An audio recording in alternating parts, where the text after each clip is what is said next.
میں نے کالم پڑھا، کالم میں کالم نگار نے اپنے گورے کولیگ سے پوچھا کہ تم مسلمان کیوں نہیں ہو جاتے؟ اس نے مسکرا کر جواب دیا، تم مجھے کوئی اچھی سی ریزن دے دو، then I will accept Islam, میں اسلام قبول کر لوں گا۔ تو وہ کہتے ہیں کہ میں نے اسے اسلام کی حقانیت اور نبی کریم صلی اللہ علیہ وآلہ وسلم کی زندگی کے بارے میں بے شمار واقعات سنائے۔ میں نے ان لوگوں کا حوالہ بھی دیا جو عیسائیت، یہودیت، بدھزم اور ہندو مت چھوڑ کر مسلمان ہوئے تھے۔ میں نے اسے یہ بھی بتایا کہ تم مسلمان ہونے کے بعد سیدھا جنت میں جاؤ گے، اور بڑی توجہ سے وہ میری بات سنتا رہا۔ میں خاموش ہوا تو اس نے ہنس کر کہا، ہماری کمپنی میں 2 درجن مسلمان ہیں، تم مجھے کسی ایک کا حوالہ دو جس کو دیکھ کر میں مسلمان ہو جاؤں۔ وہ کہتے ہیں کہ میں حیرت سے اس کی طرف ہکا بکا ہو کر دیکھنے لگا تو وہ بولا، تم مسلمان اگر مل کر بھی اخلاقی لحاظ سے ہمارے کسی کرسچین ساتھی کا مقابلہ کر لو تو میں مسلمان ہو جاؤں گا۔ وہ رکا اور اس کے بعد وہ کہتے ہیں کہ مجھ سے پوچھا، کیا تم لوگ حلال کھاتے ہو؟ تو وہ کہتے ہیں کہ میں نے سینے پر ہاتھ رکھ کر جواب دیا، الحمدللہ مسلمان حرام نہیں کھاتے۔ اس نے کہکا لگایا اور بولا، تمہاری بات چکن کی حد تک تو درست ہے، لیکن جہاں تک کام سے محبت، کمپنی کے ساتھ وفاداری اور اعمال کا تعلق ہے، میں نے تم میں سے کسی کو حلال کھاتے نہیں دیکھا۔ دفتر آنے کا وقت 9 بجے اور چھٹی کا وقت 5 بجے، لیکن تم لوگ ہمیشہ 5-10 منٹ لیٹ آتے ہو اور جلدی نکل جاتے ہو، جبکہ میں روزانہ 8:45 بجے دفتر پہنچتا ہوں، اپنا سامان ڈیسک سیٹ کرتا ہوں، کوٹ اتار کر لٹکاتا ہوں، لیپ ٹاپ آن کرتا ہوں اور ٹھیک 9 بجے کام سٹارٹ کر دیتا ہوں۔ میں شام 5:30 بجے دفتر سے نکلتا ہوں، آدھا گھنٹہ اپنی چیزیں سمیٹتا ہوں، میز اور ڈیسک صاف کرتا ہوں، کرسیاں سیدھی کرتا ہوں، پردے سیدھے کرتا ہوں، لائٹس آف کرتا ہوں، درازیں لاک کرتا ہوں اور پھر دفتر سے نکلتا ہوں، جبکہ تم لوگ 4 بجے کام بند کر دیتے ہو اور گھنٹہ ٹہل کے گزارتے ہو اور ڈیسک صاف کیے بغیر اور اپنی چیزیں سمیٹے بغیر نکل جاتے ہو۔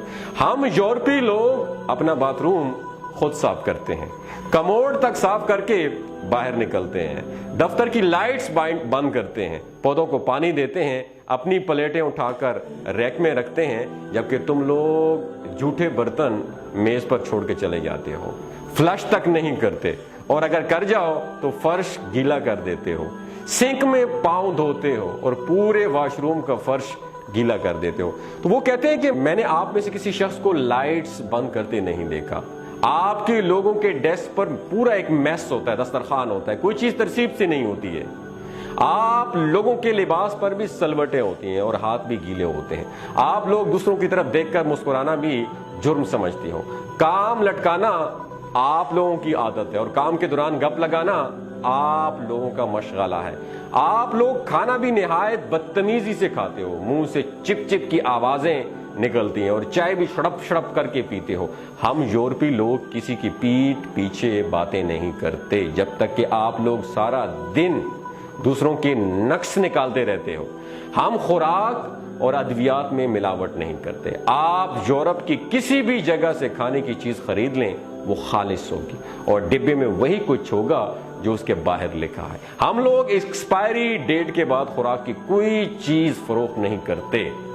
یورپ اور امریکہ میں ادویات میں ملاوٹ یا جعلی ہونے کا تصور بھی نہیں ہے، لیکن آپ کے معاشرے میں صدر ہو یا امام کعبہ، اس سے خالص خوراک اور اصلی ادویات نہیں ملتی ہیں۔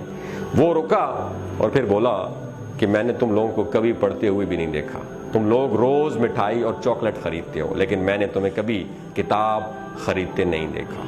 کتاب اور علم سے یہ دوری میرے لیے حیران کن ہے۔ ہم مرغی ہو یا گائے ذبح کرتے ہیں جب ذبح خانے ہوں، شہریوں کو اس کا خون نظر آتا ہے اور نہ ہی اوجڑی، جبکہ تم لوگ روزانہ گلیوں اور بازاروں میں جانور ذبح کرتے ہو اور اسے نالیوں میں تڑپنے کے لیے چھوڑ دیتے ہو، اور آخر میں اس کی آلائشیں چوکوں اور گلیوں میں پھینک کر چلے جاتے ہو اور انہیں کتے، کوے اور چیلیں بھنبوڑتے رہتے ہیں۔ تم تنور پر چلے جاؤ یا قصاب کی دکان پر، وہاں مکھیاں اور کاکروچ تمہیں ویلکم کریں گی۔ تم اپنے مولوی حضرات کو دیکھ لو، ان کا لباس گندا، حلیہ بے پرواہ اور پیٹ حدیں کراس کرتا ہوا نظر آئے گا۔ سوال یہ ہے کہ جو شخص اپنے 6 فٹ کے قد پر اسلام نافذ نہیں کر سکا، اس سے مجھے کتنا ایمان مل جائے گا؟ اور آخری بات، کیا تمہارے معاشرے میں عورتوں بچے اور کیا جانور یہ محفوظ ہیں؟ کیا مسلمان ملک میں 10% خواتین بھی بے خوف ہو کر گھروں سے نہیں نکل سکتی ہیں؟ تم لوگ بچوں پر تشدد کرتے ہو اور جانوروں کو بھی پتھر یا ڈنڈا مارنا اپنا فرض سمجھتے ہو، تو پھر تم بتاؤ میں تم میں سے کس کو دیکھ کر اسلام قبول کروں؟ اسلام بے شک عظیم اور شاندار مذہب ہے، لیکن تم مسلمان کسی بھی زاویے سے اچھے دکھائی نہیں دیتے۔ دنیا کی ہر بیماری، ہر برائی تم لوگوں میں کوٹ کوٹ کر بھری ہوئی ہے، لہٰذا پھر میرے جیسے لوگ یہ سوچنے پر مجبور ہو جاتے ہیں وہ مذہب جو آج تک اپنے ماننے والوں کو نہیں بدل سکا، وہ کالم نگار کہتے ہیں کہ وہ گورے نے کہا کہ مجھے کیسے بدلے گا۔ دوسرا، وہ گورا کہہ رہا تھا کولیگ اپنے ساتھی کالم نگار کو کہ دوسرا اگر میں مسلمان ہو بھی جاؤں تو میں کروں گا کیا میں بآواز بلند ڈکار مارنے کے لیے اسلام قبول کروں، یا عورتوں کو گھورنے اور 40 انچ کی کمر کے لیے مسلمان ہو جاؤں؟ تم مجھے کوئی ریزن تو دے دو، میں ابھی کلمہ پڑھتا ہوں۔ وہ خاموش ہو گیا۔ وہ کالم نگار کہتے ہیں کہ میرا منہ کھلے کا کھلا رہ گیا۔ شیخ فرید صاحب رکے، یہ کالم نگار تھے، ان کا نام تھا شیخ فرید صاحب، رکے، پھر لمبی لمبی سانس لے کر بولے میں اس گورے کی باتوں پر آج بھی شرمندہ ہوں، اور میں نے اس کے بعد کسی غیر مسلم کو تبلیغ نہیں کی، اور میں یہ مانتا ہوں کہ میں 84 سال کی عمر میں خود کو مسلمان نہیں بنا سکا، میں اسلام کے معیار پر پورا نہیں اتر سکا۔ اب سوال یہ ہے کہ اس گورے نے کون سی بات غلط کی تھی؟ آپ سے پوچھ رہا ہوں، کیا ہم مسلمان ایسے مسلمان نہیں ہیں؟ دنیا میں ہر سال صفائی پسند، پرسکون اور پرامن ملکوں کی فہرست شامل ہوتی ہے۔ خوش رہنے، کام کرنے اور سستے ترین ملکوں، تعلیم، انسانی حقوق، انصاف، ماحولیاتی نفاست، پینے کے صاف پانی، خالص خوراک اور کامیابی کے برابر مواقعوں پر بھی ڈیٹا شائع ہوتا ہے، اور تمام غیر مسلم ملک ان شعبوں میں ایک دوسرے کا مقابلہ کرتے نظر آتے ہیں، مگر میں نے کبھی اسلامی ملکوں کو اس فہرست میں نہیں دیکھا۔ تعلیم ہو، صحت ہو، صفائی ہو، انصاف ہو، انسانی حقوق ہو، رواداری یا بھائی چارہ ہو، خدمت یا اخلاقیات کے شعبے ہوں، یا پھر کتب بینی یا ہنرمندی، اس میں کبھی سعودی عرب یا پاکستان کا نام نہیں آیا۔ ہم پورا عالم اسلام سال میں جتنا کاغذ استعمال کرتے ہیں اتنے کاغذ امریکہ کا ایک شہر بوسٹن ریسرچ پیپر میں استعمال کر دیتا ہے۔ کتاب خواہ اسلام کے بارے میں کیوں نہ ہو، لیکن اس کے سب سے زیادہ خریدار امریکہ اور یورپ میں پائے جاتے ہیں۔ قرآن مجید اور احادیث پر سب سے زیادہ ریسرچ یورپ میں ہو رہی ہے۔ خانہ کعبہ کے فرش کا ماربل بھی یورپ سے امپورٹ ہوتا ہے، اور اسے اٹلی کی کمپنیاں کاٹتی اور پالش کرتی ہیں، اور یہی اسے فرش پر لگواتی ہیں۔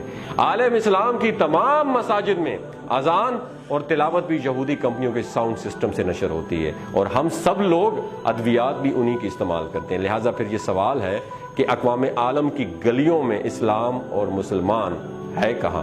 ہمارا کنٹریبیوشن کیا ہے اور کہاں پہ ہے؟ دنیا جہاں کی برائیاں، خامیاں، کمزوریاں اور آزمائشیں صرف ہمارے کھاتے میں کیوں درج ہوتی ہیں؟ وہ قوم جو اپنے مسلمان بھائیوں کو اسلام کے نام پر قتل کر دیتی ہے اور مسجد پر حملہ کر کے 200 نمازیوں کو شہید کر دیتی ہے، کیا وہ اسلام جیسے عظیم مذہب کو ڈیزرو کرتی ہے؟ ہم مسلمانوں کی زندگی میں بھی اسلام کہاں ہے؟ یہ جو اس کالم میں یہ باتیں بتائی گئی ہیں، باتیں تو سچی ہیں، پر ہمیں شرم نہیں آتی۔ ہم ڈھیٹ لوگ ہیں، خود علم نہیں ہوتا، کتاب پڑھنا تو دور کی بات، ہاتھ بھی نہیں لگاتے، اور دوسروں سے ہر بات پہ ریفرنس مانگ رہے ہوتے ہیں۔